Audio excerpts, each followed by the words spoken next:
जो बात मैंने 3 दिन पहले कही थी वो बात आज अंजना ओम कश्यप ने कह दी है। मैंने आपसे निवेदन किया था कि जाने अनजाने में आपको पाकिस्तान के उस एजेंडे को आगे नहीं बढ़ाना है जो वो चाहता है। हमें अपने घर के अंदर गृह युद्ध, अशांति नहीं करनी है। खबर आती है कि कश्मीरी छात्रों को निशाना बनाया जा रहा है। आपने तो वही काम करना शुरू कर दिया। अब सरकार तुम्हें देखे कि पाकिस्तान को देखे। घटना कश्मीर में हुई है तो हर कश्मीरी आपका दोषी हो गया।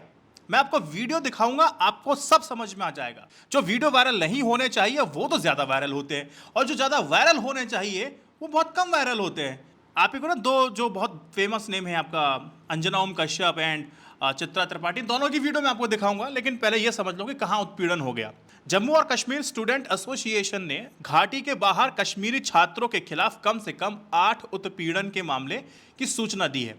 वो अलग अलग हैं, यूनिवर्सिटी के नाम भी हैं। वो मैं जरूरी नहीं समझता हूं कि उन आताताइयों की वजह से उस यूनिवर्सिटी का नाम खराब हो या फिर उस जगह का नाम खराब हो। सिर्फ इंफॉर्मेशन मैं आपको दे रहा हूं। ऐसे कई सारे वीडियो सामने आए हैं जिसमें छात्रों को पीटे जाने की घटना दिखाई जा रही है। जब ये खबर आती है तो जम्मू और कश्मीर सरकार ने अपने दिल्ली रेजिडेंट कमीशन के माध्यम से परेशान छात्रों के लिए एक हेल्पलाइन नंबर पब्लिक कर दिया है।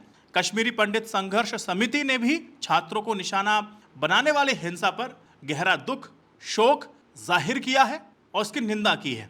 वो कहते हैं कि आप हमारा इतिहास देख लीजिए। एक संगठन के रूप में केपीएसएस कश्मीर के एक सूक्ष्म और अक्सर भुला दिए गए धार्मिक अल्पसंख्यक का प्रतिनिधित्व करता है। संगठन लक्षित हिंसा के बोझ, घृणा के दंश और ऐसी कथाओं के बीच फंसने के अकेलेपन को बहुत अच्छी तरह जानता है जो किसी की भी अपनी नहीं होती। मत कीजिए, कश्मीरी पंडित कह रहे हैं। अरे हम भी कह रहे हैं इस बात को, क्यों एजेंडा चला रहे हैं आप? अब मैं आपको जो सुनाना चाहता हूं ना, देश में ऐसा अराजकता का माहौल ना हो, इसीलिए मैं आपके सामने कुछ सिलसिलेवार तरीके से मेन स्ट्रीम मीडिया की क्लिप्स लगाता हूं। अंजना ओम कश्यप को सुनिए। आतंकियों ने धर्म पूछकर लोगों को मारा क्योंकि उन्हें पता था कि भारत एक हिंदू बहुल देश है और यहां पर हिंदुओं को टारगेट करने पर उनका गुस्सा पूरे देश में मौजूद दूसरे धर्म के लोगों पर फूट सकता है। इस लाइन को फिर से समझिए। अगर वो हिंदुओं पर हमला करेंगे तो फिर उनका गुस्सा देश में जो अन्य धर्म के लोग हैं उन पर फूट सकता है। आतंकी चाहते थे कि भारत में इस हमले के बाद धार्मिक उन्माद फैल जाए, इसीलिए उन्होंने चुन चुन कर केवल हिंदुओं को टारगेट किया। तीसरा, एक टूरिस्ट स्पॉट पर पर्यटकों पर हमला करके आतंकियों ने यह बताया है कि कश्मीर आने वाले दिनों में सुरक्षित नहीं रहेगा।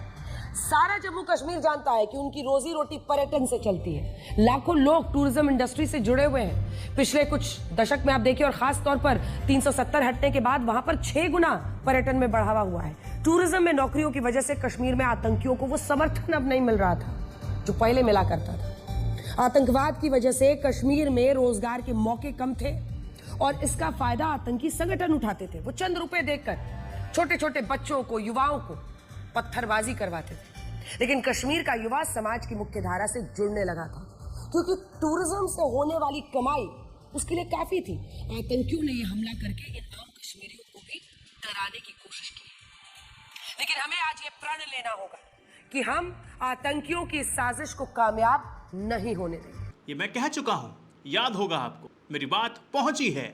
अब चित्रा त्रिपाठी की रिपोर्टिंग देख लीजिए। उस रिपोर्टिंग में साफ तौर पे कहा जा रहा है कि कश्मीर के लोकलों ने हमारी मदद की थी, पैसा, रहने और खाने की भी बात उन्होंने की थी। इस हमले का दुख पूरे भारत को है, प्रत्येक व्यक्ति को होगा। और आप ये भी समझ लीजिए कि कश्मीरियों को हमसे ज्यादा ही दुख है। आप चित्रा त्रिपाठी की बाइट देखिए। पहलगाम में जिस समय आतंकवादी हमला हुआ, दिल्ली से आए कुछ टूरिस्ट उस वक्त इसी जगह पर मौजूद थे। इस वक्त वो हमारे साथ हैं, उनसे बातचीत करते हैं। जिस समय हमला हुआ आप लोग पहलगाम में थे? जी, हम मार्केट में ही थे। क्या सुना था उस समय? एक्चुअली हम देख रहे थे कि लोग जो हैं वो बहुत वरिड है, तो हमने मतलब कंफर्म किया। तो लोगों से हमें मालूम हुआ कि बायसरन में कुछ ऐसी घटना हुई है। तो यहाँ पर जो लोकल्स थे तो उन्होंने देखा कि हम भी बाहर से ही हैं, तो वो लोग हमें प्रोटेक्ट करने लगे और उन्होंने बोला कि आप प्लीज हमारे घर चलिए। जितना भी मतलब इवन हम नहीं, रोड पर जितने भी टूरिस्ट थे यहाँ पर मौजूद, तो वो सभी को अपने घर की ओर लेकर जाने लगे क्योंकि ऊपर से ये न्यूज आ रही थी कि मतलब होटल में नहीं गई, आप किसी यहाँ लोकल रहने वाले किसी व्यक्ति के घर गए आप लोग? जी, क्योंकि हम कहाँ है वो? एक्चुअली हम थोड़ा पीछे की साइड रुके हुए थे, बट यहाँ पर हम मार्केट में थे, तो मतलब सिचुएशन ऐसी थी कि सभी इधर उधर जा रहे थे, तो वो लोग हमें अपने घर ही ले गए। तो आप लोगों को डर नहीं लगा कि वापस दिल्ली वापस जाना चाहिए? नहीं, बिल्कुल भी डर नहीं लगा, क्योंकि यहाँ के लोग इतने इतने बढ़िया से हमें इन्होंने अटेंड करा। बोला कि खाना आपको खाना चाहिए, हम खाना देंगे, पैसे चाहिए आपको पैसे देते हम, या आपको पानी कोल्ड ड्रिंक हर चीज पूछ रहे थे हमसे। और वो बोल रहे थे कि आपको अगर रात को रुकना है तो आप यहीं भी रुको हमारे घर में। आप बिल्कुल, यहाँ के लोकल लोगों ने आपको सेफ किया, सुरक्षित किया। और बल्कि उन्होंने हमसे ये तक नहीं पूछा कि आप हिंदू हो या मुसलमान हो। ये पता नहीं क्यों लोग जो है उड़ा रहे कि हिंदुओं को पकड़ पकड़ के ऐसा करा ऐसा। वो तो आतंकवादियों ने पकड़ाना, उसमें लोकल लोग कहाँ थे? तो यहाँ पर लोकल लोग का कुछ बोल ही नहीं रहे ना कि लोकल लोग क्या कितना सहायता कर रहे हैं लोगों के साथ में। यहाँ पर लोकल लोगों ने इधर आ जाइए। आप लोगों को डर नहीं लगा कि अब वापस आना चाहिए? यहाँ पर 26 लोग मारे गए हैं गोलियों से। मैम उस टाइम एक पैनिक वाला सिचुएशन था, तो हम लोगों को एक्चुअली पता नहीं लगा कि एक्चुअली इंसिडेंट हुआ क्या है। तो जो उन लोगों ने भी सुना कि कुछ इंसिडेंट हुआ है, तो उन लोकल्स ने हमें प्रोटेक्ट किया कि ये एज अ टूरिस्ट हैं। तो फिर उनके बाद उनको नहीं पता था हम किस स्टेट से आए हैं। हम उनके यहाँ गए, उन्होंने पहले हमें पानी ऑफर किया, उसके बाद उन्होंने बोला आप लोग रिलैक्स हो जाइए। उनको लगा हम थोड़ा ज्यादा पैनिक हो रहे हैं, तो वो हमें अपने ऊपर वाले फ्लोर्स पर ले गए। उन्होंने बोला आपने लंच नहीं किया होगा, आप लंच कीजिए, और अगर आपका होटल दूर है तो आप यहीं स्टे कीजिए। हमारा होटल एक्चुअली यहाँ से इतना दूर नहीं है, 3। तो आप लोग जब आए थे उस समय काफी ज्यादा टूरिस्ट रहे होंगे, अभी वो लोग जा चुके हैं ज्यादातर। जी और मीडिया का, गोदी मीडिया का गैर जिम्मेदाराना जो रिपोर्टिंग हो रही है, वो मैं आपको एक परफेक्ट एग्जांपल देता हूं, क्लासिक एग्जांपल। सरकार ने काफी विचार विमर्श किया, जो हो सकता था गुस्सा शांत करने के लिए वो काम कर दिया। अब दीर्घकालिक नीतियों पे काम हो रहा है, सब चल रहा है। इसी बीच में गैर जिम्मेदाराना रिपोर्टिंग होती है। इसमें आपने सुना होगा कि पाकिस्तान उच्चायोग की सुरक्षा घटाई गई, वो भी बिना किसी आधिकारिक पुष्टि के। वो ये भूल रहे हैं कि भारत एक बहुत जिम्मेदार देश है और वियना संधि के मुताबिक राजनयिकों की सुरक्षा की जिम्मेदारी को भरपूर तरीके से भारत निभाता है। जिनको देश छोड़ने की डेडलाइन दी है उनकी भी सुरक्षा की जिम्मेदारी भारत अच्छे से निभाएगा, जो वहां पर मौजूद हैं उसकी भी, जो यहां बने रहेंगे उसकी भी।